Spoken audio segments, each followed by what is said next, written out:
Hey everyone, have you ever had one of those moments where you felt like life was just happening to you? Like circumstances were this giant wave you were constantly trying to surf, or maybe just survive? Well, if that sounds familiar, then you absolutely need to hear about a tiny but mighty book that completely shifted my perspective. James Allen's As a Man Thinketh.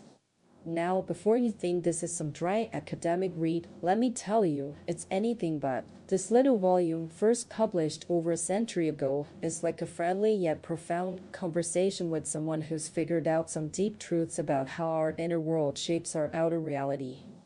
Allen himself says it's suggestive rather than explanatory, designed to stimulate men and women to the discovery and perception of the truth that they themselves are makers of themselves. And honestly, that's what it did for me. It's concise, powerful, and every sentence feels packed with wisdom. So what's the big idea? Allen's core message, beautifully captured in a poem right at the beginning, is this: mind is the master power that molds and makes, and man is mind, and evermore he takes the tool of thought, and shaping what he wills brings forth 1,000 joys, 1,000 ills he thinks in secret, and it comes to pass. Environment is but his looking glass. Think about that for a second. Your mind, your thoughts are the master power. You are quite literally what you think.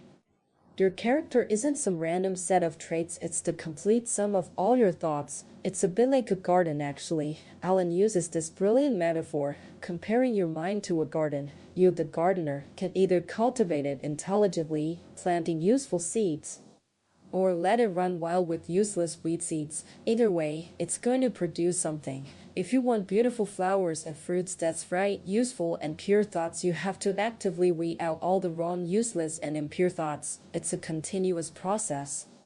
And by doing it, you discover you're the master gardener of your soul, the director of your life. And here's the kicker: act is the blossom of thought, and joy and suffering are its fruits. So, the good and bad in your life, they're the harvest of your own husbandry of thoughts. Now, this leads to a really interesting question that might pop into your head, just like it did for me. If my thoughts are so powerful, does that mean every difficult circumstance I face is entirely my fault? Allen tackles this head on. He says that a man's entire soul condition cannot be judged by another from the external aspect of his life alone. It's not about blame, but about understanding a profound law. Every man is where he is by the law of his being. The thoughts which he has built into his character have brought him there. And in the arrangement of his life, there is no element of chance. Your outer conditions are harmoniously related to his inner state. So, if you're fighting against circumstances, what you're actually doing, according to Allen, is continually revolting against an effect without, while all the time he is nourishing and preserving its cause in his heart. That cause could be a conscious vice or an unconscious weakness, but it's there. He gives some stark examples, like the poor man who wants to improve his life but shirks his work and tries to deceive his employer, or the rich man suffering from disease due to gluttony, willing to pay anything to get rid of it but not willing to sacrifice his gluttonous desires, or the employer who reduces wages and adopts crooked measures to make profit, only to find himself bankrupt. In all these cases, they blame circumstances, but they're the sole author of their condition. It's a powerful and sometimes uncomfortable truth: men do not attract that which they want, but that which they are. Our wishes are only granted when they harmonize with our thoughts and actions, but it's not all about the negative. The book stresses that beautiful thoughts of all kinds crystallize into habits of grace and kindliness, which solidify into genial and sunny circumstances. Pure thoughts lead to temperance and peace. Courageous thoughts lead to success and freedom. It's a clear chain. A particular train of thought persisted in, be it good or bad, cannot fail to produce its results on the character and circumstances. You can't directly choose your circumstances, but you can choose your thoughts, and so indirectly, yet surely, shape your circumstances. Beyond circumstances, Allen asserts that our thoughts powerfully affect our health and body. The body, he explains, is the servant of the mind and obeys the operations of the mind. He goes so far as to say that disease and health, like circumstances, are rooted in thought. Thoughts of fear, for instance, can kill a person as surely as a bullet, albeit less rapidly. Anxiety demoralizes the whole body, making it vulnerable to illness, and impure thoughts will soon shatter the nervous system. So, does this mean if I just think happy thoughts, I'll never get sick? Is it that simple? Not quite. Alan emphasizes that strong, pure, and happy thoughts build up the body in vigor and grace. It's about a deep internal alignment. He states, change of diet will not help a man who will not change his thoughts.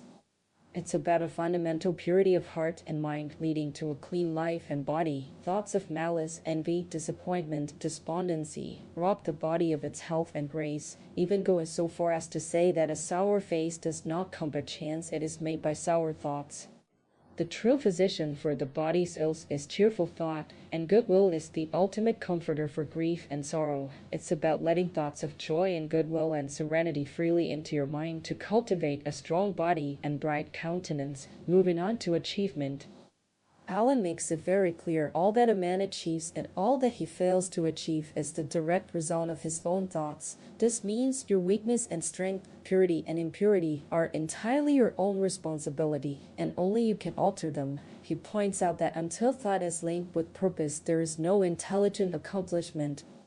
Aimlessness, he argues, is a vice, leaving you vulnerable to worries and fears. To truly accomplish anything, you must conceive of a legitimate purpose in your heart and set out to accomplish it, making it the centralizing point of your thoughts. And when you do, you must rigorously exclude doubts and fears, because they break up the straight line of effort, rendering it crooked, ineffectual, useless. In essence, thought alive fearlessly to purpose becomes creative force. But what about dreams and aspirations? This is where the book truly shines with hope. Alan calls the dreamers the saviors of the world. He explains that if you cherish a beautiful vision, a lofty ideal in your heart, will one day realize it. He gives powerful historical examples like Columbus, Copernicus, and Buddha, who all realized their grand visions. To desire is to obtain, to aspire is to achieve. He reminds us that the greatest achievement was at first and for a time a dream, and that dreams are the seedlings of realities. He tells the inspiring story of a young man, hard-pressed by poverty and labor, working long hours in an unhealthy workshop, unshod, but who dreams of better things and cultivates an ideal. Through sheer effort and focusing his thoughts, his mind transforms so much that his old circumstances can no longer hold him. He leaves that life behind and eventually becomes a master of certain forces of the mind with worldwide influence and almost unequaled power. Having realized the vision of his youth, this isn't just about big grand visions either. It's about what you secretly most love and gravitate toward. People might see success and call it luck, fortune, or chance, but Alan firmly states, chance is not. Instead, success, powers, and possessions are the fruits of effort. They are thoughts completed, objects accomplished, visions realized. Finally, the book guides us towards serenity, which Alan describes as one of the beautiful jewels of wisdom. It's not something you stumble upon, it's the result of long and patient effort and self-control.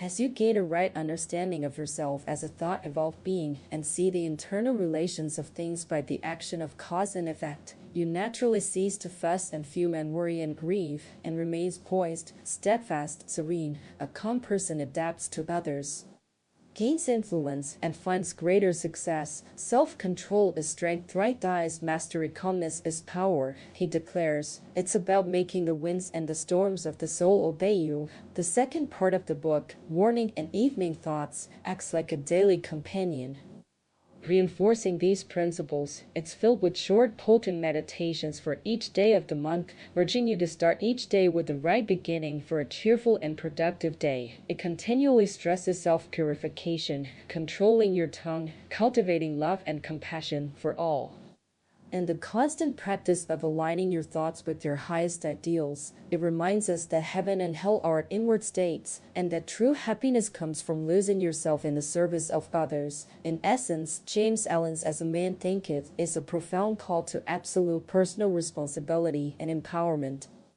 It challenges the conventional idea that our lives are shaped by external fate, by other people, or by random chance. Instead, it places the power squarely within you, in the armory of thought. You are the maker and master of your character, and through the right choice and true application of thought, you can ascend to divine perfection, just as abuse and wrong application of thought can lead to descent. My biggest takeaway and my advice to you: Is this: don't just read this book as an interesting philosophy, live it. Start by observing your own thoughts, as Alan suggests. Are they leading you towards the thousand joys or the thousand ills? Are you cultivating the garden of your mind, or letting the weeds take over?